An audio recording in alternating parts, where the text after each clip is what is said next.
Kapag galit ang isang tao sa iyo at kinamumuhian ka, tandaan niyo po, may tatlong dahilan lang. Una, takot sila sa iyo. They see you as a threat. Pangalawa, inggit sila sa iyo. They want to be like you. But third, galit sila sa kanilang sarili. Naghahanap sila ng pagbubuntungan nila ng kanilang galit. They hate themselves. That is why all that they can produce, all that they can give, all that they can show is hatred.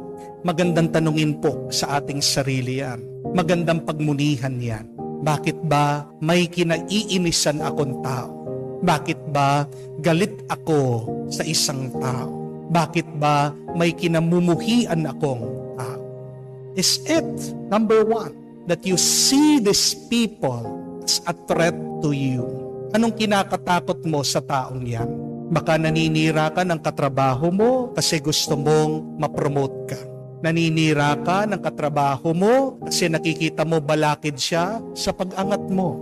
Naninira ka ng kamukha mong negosyo dahil gusto mo mas dumami pa ang kita mo. Baka naninira ka ng ibang mananampalataya kasi gusto mo dumami yung mga sumama sa church mo. Why do you hate others? Is it because they are a threat to you?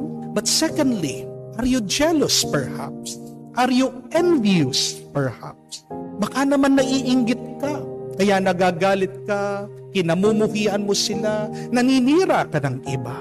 Bakit chinichismis mo ang iyong kapitbahay? Baka inggit ka lang kasi may bago siyang sasakyan. Bakit nagagalit ka sa kapatid mo? Baka napatapos na niya yung kanyang mga anak. Habang ikaw naman, kumakayod pa, napapagod, pinag-aaral mo pa ang anak mo. Baka naiinggit ka sa iyong mga kamag-anak na nakikita mo, mas maluwag ang kanilang pamumuhay, nakakapagbakasyon sila.